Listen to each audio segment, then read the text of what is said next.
Hello, my friends. Bienvenidos una vez más a Almería. Seguimos con nuestros estudios sobre la Confesión de Londres. Entramos hoy en un nuevo capítulo, el capítulo 21, y en esta sección estaremos pensando en el tema de la libertad cristiana y la libertad de conciencia. Empezamos hoy con la primera clase sobre el primer párrafo de este capítulo 21. Y si queréis podéis apuntar como título: Libres de la culpa, la ira y la maldición. Libres de la culpa, la ira y la maldición. Y de hecho en nuestro bosquejo para esta sesión tenemos 3 puntos y ahí están. Libres de la culpa, libres de la ira y libres de la maldición. Veremos de qué nos ha librado nuestro Salvador Jesucristo. Luego, en la próxima sesión, seguiremos con este tema de la libertad, pero hoy estaré satisfecho si conseguimos exponer estos 3 puntos con siempre, ¿verdad? Siempre queremos contar con el apoyo de la palabra de Dios. Así que vamos a empezar con la lectura. Y ahí está en la pantalla. Muy bien. He subrayado las palabras clave que estamos utilizando para nuestro título. Y dice, la Confesión de Londres, capítulo 21, tema general, la libertad cristiana, la libertad de conciencia. Y tenemos aquí 3 sentidos en los que somos nosotros ahora libres. Dice: la libertad que Cristo ha comprado para los creyentes bajo el Evangelio consiste en 1. Su liberación de la culpa del pecado; 2. De la ira condenatoria de Dios; y 3. Del rigor y de la maldición de la ley. Okay, repito la lectura porque es breve. La libertad que Cristo ha comprado para los creyentes bajo el Evangelio consiste en 1. Su liberación de la culpa del pecado; 2. Su liberación de la ira condenatoria de Dios; y 3. Su liberación del rigor y de la maldición de la ley. Y de nuevo, ahí está nuestro bosquejo. Libres de la culpa, libres de la ira y libres de la maldición. Así que vamos a empezar por el primer punto: libres de la culpa. Y regresamos a la lectura. La libertad que Cristo ha comprado para los creyentes bajo el Evangelio consiste en su liberación de la culpa del pecado. Bueno, por la gracia de Dios, el Señor Jesucristo salva al pueblo escogido. Cristo sirve como su cabeza federal, como su representante ante el trono de Dios. Esto significa que Dios recibe a los redimidos con los brazos abiertos, porque Él los ve unidos, legalmente hablando, al Señor Jesucristo. Ellos están, por así decirlo, vestidos del Señor Jesús. Y esta verdad tiene muchas implicaciones positivas para nuestra vida cristiana. El discípulo de Cristo puede vivir una vida bendecida disfrutando de la paz concedida por esa obra mediadora del Señor Jesucristo, su labor federal, representativa delante de Dios en nuestro nombre. Y gracias a la obra de Cristo, leemos en la confesión que ahora tenemos esa libertad que Cristo compró, ¿verdad? Nos da liberación, en primer lugar, de la culpa del pecado.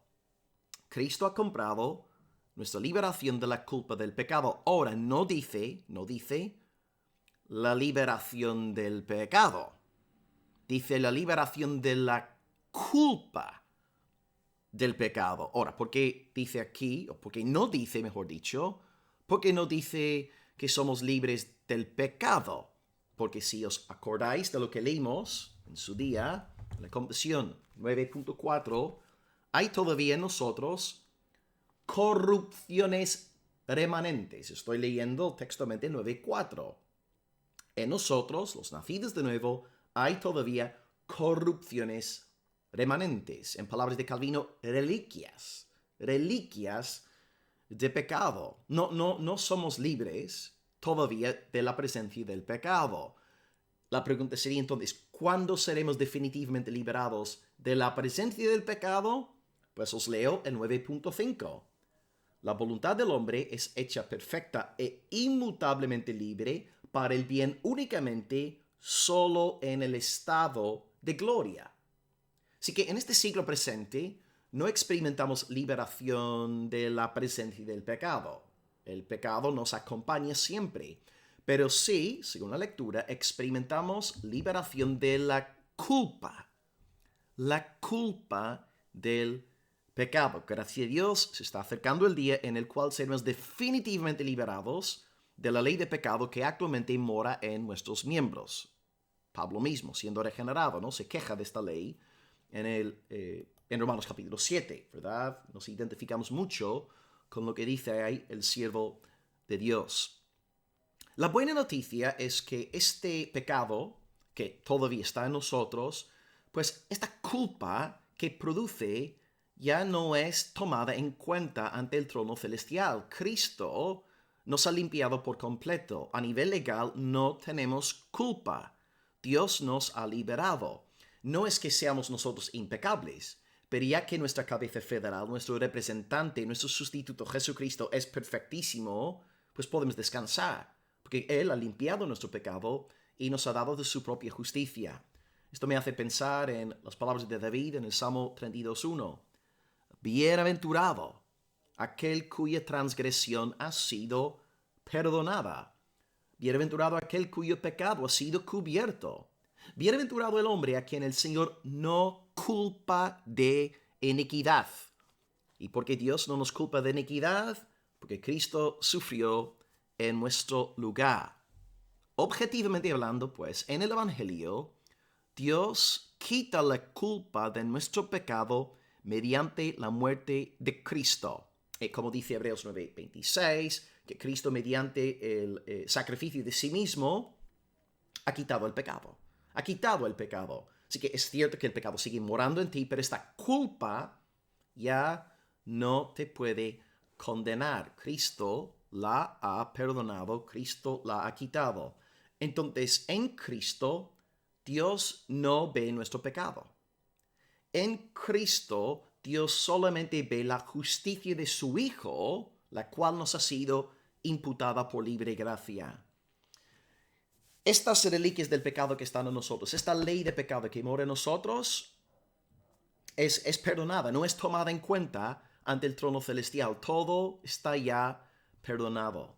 Dice Juan Calvino en una frase que a mí me marcó, ¿no? Cuando la ley, confesamos desde luego que estas reliquias del pecado, o para utilizar la expresión de la Confesión de Londres, estas corrupciones remanentes que están en nosotros, que nos acompañarán hasta la tumba, confesamos que estas reliquias del pecado no les son imputadas a los fieles, igual que si no estuvieran en ellos. Es como si no tuviéramos esa ley de pecado nosotros, legalmente hablando, ¿verdad? Pero a la vez afirmamos que se debe exclusivamente a la misericordia de Dios el que los santos sean libres de esta culpa, pues de otra manera sería con toda justicia,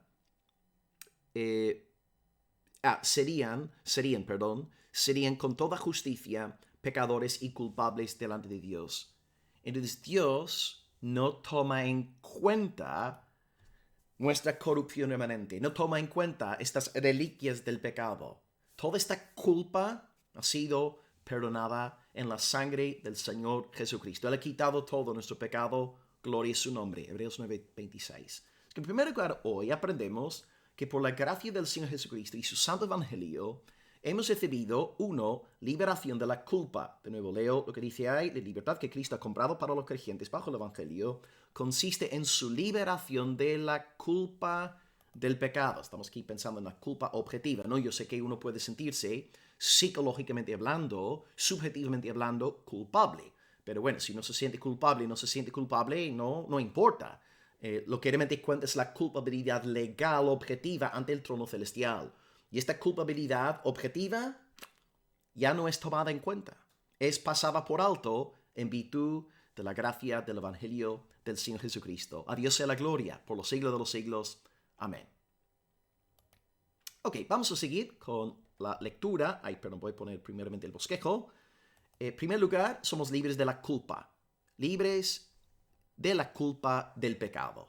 Bendito sea el nombre del Señor. Ahora, número 2, somos pues libres de la ira de Dios. La confesión dice, la libertad que Cristo ha comprado para los creyentes bajo el Evangelio consiste en, 1, su liberación de la culpa del pecado, 2, de la ira condenatoria de Dios. ¿Okay? Somos libres de la ira condenatoria de Dios. Porque claro, ¿cuál es el problema con la culpa? El problema con la culpa es que genera ira. Ahí está nuestro verdadero problema. Porque esta culpa legal, esta culpa objetiva, no subjetiva, objetiva, esta culpa suscita la ira de un Dios santo, santo, santo. Pero si el cristiano ha experimentado liberación de su culpa legal, objetiva en Cristo, es imposible que caiga bajo la ira condenatoria de Dios. Porque claro, Dios es justo. Dios es justo, santo, recto. ¿Cómo puede un Dios justo derramar de su ira sobre una persona legalmente impecable? Dios no puede hacerlo, y lo digo con reverencia, porque Dios está casado con la justicia. Tú en Cristo eres delante de la ley de Dios completamente impecable, como si no hubieras pecado. Incluso como decía Calvino antes, hasta estas reliquias del pecado es como si no estuviesen.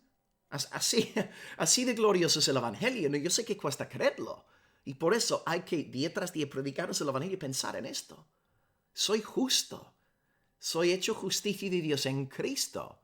Me cuesta creerlo, ¿no? Pero gloria a Dios por la fe del Espíritu. Si no fuera por el Espíritu, yo no podría creer lo que estoy ahora enseñando. Es que Dios, y de nuevo, con toda reverencia, Dios no puede derramar de su ira condenatoria sobre una persona justa ante la ley de Dios. Todo lo que hay en Dios es santo. Dios no da por inocente al culpable. Dios no da por culpable al inocente. En Jesucristo somos inocentes.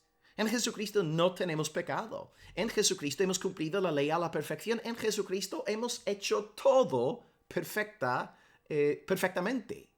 Así que Dios no va a derramar de su ira condenatoria sobre nosotros. Nos acordamos incluso, ya que tengo aquí la confesión a mano, en el capítulo 2:1, ya hace años, cuando estudiamos la cuestión de los atributos de Dios, dice que nuestro Dios es justísimo, justísimo. Él es terrible en sus juicios, odia todo pecado y que de ninguna manera dará por inocente al culpable. Entonces, el Dios justo, el Dios justísimo, santísimo, rectísimo, Él no condenará a nadie que esté vestido de Cristo. Es que no puede porque Dios es justo. Sería una injusticia que Dios condenara a una persona justificada por Jesucristo. Dios no va a castigar a una persona 2 veces por los mismos pecados. Si Cristo ya limpió nuestro pecado, Dios no va a exigir que volvamos a pagar por ellos, ¿cierto? Así que en Jesucristo no tenemos pecado.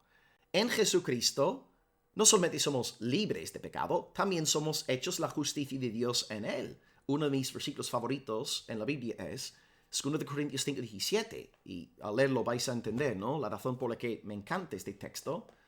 Al que no conoció pecado, hablando de Jesús, ¿no? Así que al que no conoció pecado, Jesús, por nosotros Dios lo hizo pecado.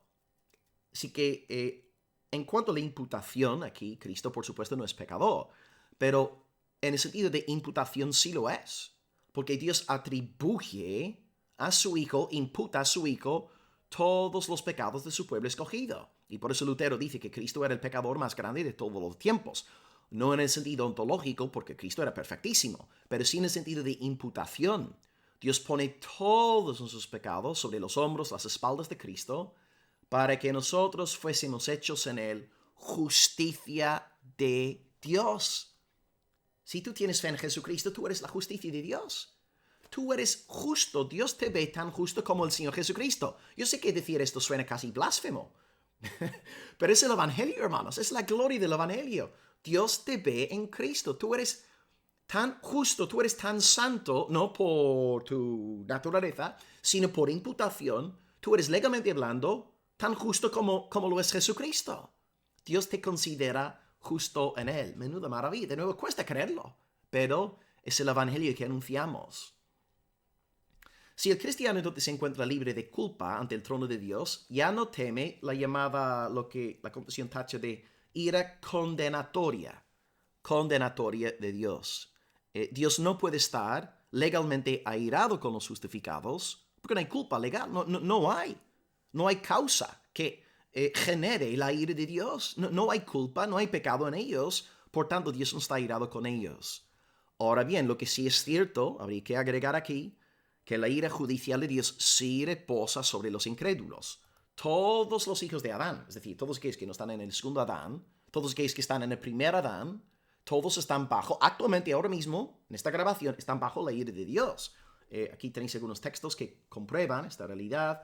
Juan 3:36, la palabra nos dice ahí que el que cree en el Hijo tiene vida eterna, pero el que rehúsa creer en el Hijo no verá la vida, sino que la ira de Dios está sobre él. Así que nuestros seres queridos no salvos, la ira de Dios está. No es que simplemente vaya a estar sobre ellos en cuanto fallezcan, no. Ahora mismo, actualmente, la ira de Dios está sobre ellos. Dios está irado con el impío. Efesios 3, éramos por naturaleza hijos de ira. Hijos de ira, lo mismo que los demás. Es que esta ira justa se debe a nuestra culpa legal. Entonces, ¿cómo es quitada esta culpa? ¿Por qué Dios ya no está irado con los cristianos? La respuesta, por supuesto, es Jesucristo. Él es nuestra cabeza federal, Él es nuestro representante, Él es nuestro mediador, Él es nuestro sustituto, Él lo es todo. Él es nuestro sumo sacerdote según el orden de Melquisedec. Y cuando pensamos en Jesucristo, Jesucristo es la razón por la que Dios no está airado con nosotros, pero voy ahora a usar una palabra más específica para entender qué exactamente hace Jesús para quitar la ira. La respuesta más concreta, específica sería, la pregunta de nuevo es, ¿cómo es librado el cristiano de la ira condenatoria de Dios? La respuesta más concreta sería, sí, Jesucristo, a nivel general, amén, pero concretamente hablando es la propiciación de Cristo. Porque Cristo hace muchas cosas, Cristo desempeña muchos papeles. Y una cosa que Cristo hace, según la palabra de Dios, es llevar a cabo nuestra propiciación. Él es nuestra propiciación. Así que cuando nos preguntamos por la liberación de la ira condenatoria, debemos recuperar este vocablo casi anticuado, ¿no? Pero es bellísimo en su significado. Somos librados de la ira de Dios gracias a la propiciación. Es una palabra bíblica. Algunas versiones contemporáneas de la Biblia están de alguna forma intentando quitar esta palabra. Yo creo que es una palabra perfecta, ¿no? Estas palabras son bellas, hay que explicarlas a las congregaciones, por supuesto, para que saquen verdadera riqueza de esas terminologías. Pero aquí tenéis algunos textos bíblicos que hablan sobre Cristo como propiciación. Romanos 3:25, muy famoso, a quien Dios puso como propiciación por medio de la fe en su sangre. Entonces, léase, Dios puso a Jesús como propiciación, ¿okay? Por medio de la fe en su sangre, es decir, por medio de la fe en la sangre de Jesús, Jesús es tu propiciación, y ahora definiré la palabra propiciación. 1 de Juan 2:2, un judío dice, el apóstol Juan, Cristo es la propiciación por nuestros pecados. No solamente por nuestros pecados, es decir, los pecados de los judíos creyentes, sino también por los pecados de todo el mundo. Así que Cristo es la propiciación de los judíos que creen y de los gentiles que creen en Él, ¿verdad? Es lo que está diciendo ahí. Y 1 de Juan 4:10, en esto consiste en el amor. En esto consiste el amor, no en que nosotros hayamos amado a Dios, sino que Él nos amó a nosotros y envió a su Hijo Jesucristo en propiciación por nuestros pecados. Así que ahí está, propiciación, propiciación, propiciación, propiciación. 3 textos hablando de esta palabra propiciación. Ahora, ¿qué significa propiciación? Porque estamos diciendo que la ira de Dios fue quitada a través de la propiciación de Cristo. Pues creo que la mejor definición es aquella de John Murray, su magnífico libro, La redención consumada y aplicada, que por cierto está en español, su manjar, dice John Murray. Propiciar significa aplacar, pacificar, apaciguar, conciliar. Entonces ahora entendemos, ¿no? La razón por la que Cristo es nuestra propiciación, Él aplaca la santa ira de Dios. Esta es la idea que se aplica a la expiación de Cristo. La propiciación presupone la ira y el desagrado de Dios. Y el propósito de la propiciación es quitar este desagrado. Así que la ira condenatoria desaparece en Cristo. Enunciada de forma muy sencilla. La doctrina de la propiciación significa que Cristo propició la ira de Dios e hizo a Dios propicio para con su pueblo. Entonces Dios ya no está irado con nosotros, Su ira es quitada, para utilizar las palabras de John Murray, su ira es aplacada, pacificada, apaciguada, conciliada en Jesucristo. Así que Jesucristo nos ha librado, si somos de Él, nos ha librado, uno, de la ira presente de Dios. Ahora mismo, en esta grabación, si tú eres de Cristo, Dios te está sonriendo, Dios te ama, Dios te tiene en sus brazos, Dios te tiene en sus manos, Dios te ama, Dios te aprueba, Dios te dice bienaventurado. ¿Por qué? Porque estás en Cristo. Cristo es tu propiciación. Y no solamente uno, eres libre de la ira presente de Dios, bendito sea el Señor, eres libre de la ira venidera también. ¿Verdad? Ya no eres un hijo de la ira, sino un hijo del Dios viviente. Es una expresión de Romanos 9:26. Así que, gloria a Dios, en Jesucristo hemos experimentado liberación, en primer lugar, de la culpa del pecado y como consecuencia también de la ira condenatoria de Dios. Dios no nos puede condenar, no puede, porque es justo. Él es justo y santo, y ya que condenó a Cristo en nuestro lugar, pues somos libres de la ira del Señor. Gloria a Dios. Pues nos queda un punto más, y nos hace bien, ¿verdad?, volver a estudiar estas gloriosas verdades del Evangelio que nos dan auténtica libertad. Y estas verdades nos liberan a nivel subjetivo, psicológico, ¿verdad? Porque luego en nuestra mente tenemos paz, tenemos descanso. Nuestra culpabilidad es anulada en el Señor Jesús. Y por eso nosotros disfrutamos de una paz desconocida en el mundo. Porque el mundo tiene que lidiar con su propia culpabilidad de forma independiente y autónoma. Pero nosotros que estamos en Cristo, nuestra conciencia ya descansa gracias a nuestro Salvador. Ok, punto número 3 del mensaje. Libres de la maldición. Luego seguiremos la semana que viene con más. La libertad que Cristo ha comprado para los creyentes bajo el Evangelio consiste en 1. Su liberación de la culpa del pecado, 2. De la ira condenatoria de Dios y 3. También la liberación del rigor y de la maldición de la ley. Así que hemos dicho que, en primer lugar, el cristiano, gracias al Señor Jesús, es libre de la culpa del pecado. 2. Como consecuencia es libre de la ira condenatoria de Dios. Dios es justo y ya no puede estar airado con nosotros. Y en tercer lugar también el cristiano ahora disfruta de la liberación del rigor y de la maldición de la ley. Hay que aclarar una vez más lo que la confesión no dice. No dice, leer bien la última línea o las últimas 2 líneas, no somos libres de la ley. Porque hemos explicado en el capítulo 19, ¿cierto?, que la ley moral sigue vigente. No somos antinominianos. No decimos, bueno, ya que estamos bajo la gracia, vamos a vivir como puercos. No. Ya que somos salvos, andamos en la ley. El que me ama guarda mis mandamientos. Juan 14:15. Guardamos la ley moral, no la ceremonial, no la ley judicial. La ley moral sí sigue vigente. Es una ley, bueno, para siempre. No somos libres de la ley, pero sí somos libres del rigor y de la maldición de la ley. ¿Eso qué pasa? Cuando leemos un documento confesional, escogen palabras a propósito, ¿no? Ok, ¿qué quiere decir esto? Somos ahora libres del rigor y de la maldición de la ley. Pues voy a responder con una cita del doctor Sam Waldron y luego una cita de G.I. Williamson. Aquí está Sam. Dice Sam Waldron. Esta frase, la frase que tiene en mente es lo del rigor y la maldición de la ley. Esta frase se refiere a la situación en que estaríamos obligados a obedecer la ley de Dios perfecta, perpetua, continua y universalmente para ser salvos. Tal situación estaría llena de malos presagios debido a nuestra incapacidad para hacerlo. Así que Sam está diciendo aquí que tú ya no tienes por qué guardar la ley para ser salvo. No, eres libre de esta maldición de la ley, porque sabemos que la ley maldice a los desobedientes. Y ya que tú has desobedecido la ley moral de Dios 100 millones de veces, es absolutamente imposible que seas salvo por guardar la ley. Es que tú eres libre de la maldición de la ley. Cristo cumplió la ley en tu lugar, aunque, bueno, Sam aquí no habla de Cristo, pero ahora G.A. Williamson va a explicar que es Cristo quien cumple esa ley en nuestro lugar. Así que la frase aquí de Williamson complementa la de Sam Waldron. Dice Williamson, puesto que Cristo cumplió la ley, el creyente recibe la salvación solo por medio de la obediencia de Cristo y es librado de la obligación de cumplir la ley de Dios perfectamente como el medio por el cual recibe la vida. De nuevo, observar lo que no dice. No dice que el cristiano es libre, es liberado de la obligación de guardar la ley moral. No dice eso. Pero sí dice que el cristiano es liberado de la obligación de guardar la ley perfectamente para ser salvo. O sea, está aquí regresando a lo que estudiamos en el capítulo 19. La ley moral no es un pacto de obras. No es un pacto de obras. Yo no guardo la ley moral para ser salvo. No. La ley moral es la expresión, regla de vida. ¿Ok? Comillas.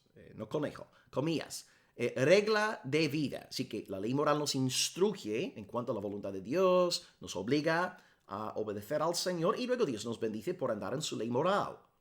Pero esta ley moral no es un pacto de obras. No es, bueno, ya que he honrado a mi padre y mi madre, voy al cielo. No es un pacto de obras. Es una regla de vida. Señor, ¿cómo quieres que yo viva? Conforme a mi ley moral. Eso es lo que está diciendo ahí Williamson. Por tanto, las dos citas, la de Waldron y la de Williamson, son complementarias. Aprendemos que no estamos bajo la maldición de la ley, como un pacto de obras que nos condena, nos envía al infierno. No. La ley no es nuestra salvadora. Jesucristo es nuestro salvador. Él cumplió la ley en nuestro lugar. Y eso es lo que está diciendo ahí el hermano Williamson.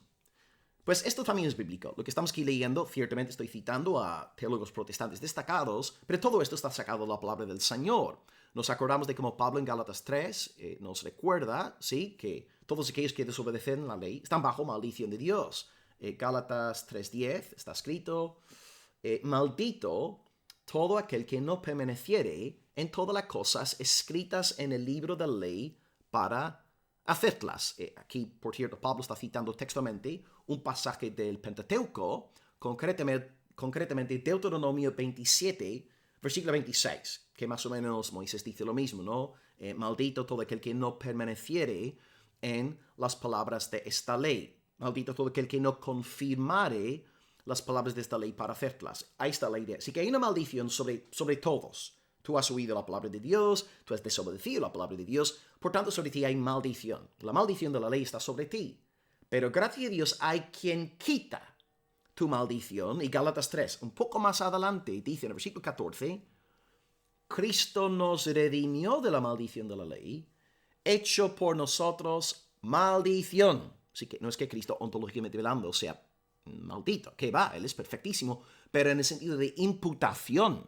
Regreso, ¿no?, a lo de Lutero, que Lutero decía que Cristo es el pecador más grande de todos los tiempos por imputación. Y así también por imputación Cristo ahora es maldición. Es perfectísimo, pero maldición en el sentido de imputación, porque escrito está, maldito todo el que es colgado en un madero. ¿Ok? Así que damos la gloria al Señor Jesús. Él tomó nuestra maldición sobre sí mismo, ¡boom!, y la aniquiló. Ya no podemos estar más bajo la maldición de la ley de Dios. Gloria a Jesucristo. Y en este sentido nos acordamos de una frase muy famosa en Romanos 6:14, que puede ser muy mal interpretada, pero ahora creo que va a cobrar sentido, ¿no? No estáis bajo la ley, sino bajo la gracia. Lo que Pablo está ahí resaltando es el aspecto de maldición de la ley. El rigor de la ley que condena, que mata, que destruye. Ya esta función de la ley ya no opera en nosotros, ¿no? Estamos bajo la gracia. Pablo no está negando que tengamos que guardar la ley moral, porque incluso en el libro de Romanos, donde está la cita de Romanos 6:14, Él nos insta a guardar los mandamientos, amar al prójimo, amar a Dios, amén. Pero no estamos bajo la ley en el sentido de su rigor, su poder para maldecir, etc. Estamos bajo la gracia. La ley ya no puede hacer nada con nosotros. Estamos muertos a la ley gracias a la muerte del Señor Jesús. Así que la ley ya no es nuestra enemiga. Ya no está ahí con su espada buscando cortarnos el cuello. ¿Qué va? Estamos en perfecta paz con la ley gracias a Jesucristo. Así que cuando la ley viene para condenarme, cuando Satanás se acerca acusándome de no guardar la ley moral de Dios, yo le digo al diablo, yo soy impecable. Tú estás fijándote en un hombre perfecto. Yo soy perfecto mediante la imputación de la justicia de Jesucristo a mi cuenta. Yo soy la justicia de Dios. Yo soy bienaventurado. Y de nuevo, esto puede sonar muy arrogante y soberbio, pero estas declaraciones son cristológicas. Y estas declaraciones en realidad están dando toda la gloria al Señor Jesús. Porque hermano, yo sé lo que hay en mí por naturaleza. Yo sé que soy el hombre menos perfecto en esta tierra. Pero gracias a Dios en Jesucristo yo soy hecho la justicia de Dios. ¡Wow! Bendito sea el nombre del Señor. Hagamos lo que hagamos, vivimos bajo la bendición, la gracia, el favor y la sonrisa de Dios. Pero hay una cosa que quisiera simplemente señalar, subrayar antes de terminar aquí hoy. Lo que estamos aquí diciendo, no podemos estar ya más bajo maldición, está segurísimo, ¿no? Esto está clarísimo en la palabra. Pero esto no significa que Dios no nos vaya a disciplinar por nuestra dureza de corazón, nuestra tibieza, por nosotros contristar al Espíritu Santo. De hecho, hemos estudiado ya en el capítulo 17.3 que el creyente puede incurrir en el llamado desagrado de Dios. Pero el desagrado ahí mencionado, es como explicamos también en su día, es el desagrado paternal de Dios. No es la ira de un enemigo. No es la ira de un juez airado ante las injusticias. No, es la ira de un padre. Es el desagrado paternal. Entonces, nuestro padre sí puede disciplinarnos, pero recuerda, esta vara que tiene tu padre no es una vara de maldición. Esta vara se llama amor. Esta vara es amorosa y hay que aprender a besar esta vara del Padre. La Escritura, bueno, un texto muy citado entre nosotros, Hebreos 12, versículo 6, el Señor al que ama disciplina y azota a todo el que recibe por hijo, ¿no? A veces te fijas en los incrédulos, cómo pueden engañar y hacer cosas, hacer trampa, prosperan, todo les va bien, nunca sufren. Y claro, tú no, ni siquiera puedes hacer algo así. Y puedes quedarte frustrado, Señor, ¿por qué no me dejas hacer esto? ¿Por qué me das esa conciencia? Pero ves, Dios te está disciplinando, Dios te está guardando porque te ama. Sí, el incrédulo sí, Dios lo entrega a sus malvados deseos. El incrédulo hace conforme su corazón. Pero el creyente no puede hacer lo que hacen los incrédulos, no puede. Los cristianos son hijos de Dios. Y Dios disciplina, Dios azota a sus hijos. Y el momento, ¿no? Si intentamos seguir los caminos de un impío porque queremos prosperar, ¡pum! ¡Pum! Dios empieza a azotarnos desde dentro y así es una señal del amor del Padre. Y esta cita de Calvino nos viene muy bien también, Institución, libro 3, capítulo 2, párrafo 21, sección 21, mejor dicho. La fe se ama con la palabra. Cuando le acomete la tentación de que Dios es su enemigo, puesto que la aflige, la fe se defiende pensando que Dios, incluso al afligirla, es misericordioso porque el castigo proviene del amor, no de la ira. Hermanos, la vara de nuestro Dios es amor, puro amor. Es una vara amorosa. Es que hoy demos gracias a nuestro Dios. Él en Jesucristo nos ha librado de, 1, la culpa del pecado, 2, de la ira condenatoria de Dios, y 3, nos ha librado del rigor y de la maldición de la ley. A Dios sea la gloria desde hoy y hasta el día de la eternidad. Hermanos, que podamos gozarnos sabiendo que somos libres de la culpa, libres de la ira y libres de la maldición. Abrazos en Cristo, alegraos en el Señor, somos libres, verdaderamente libres. Abrazos, bendiciones, salud y gloria.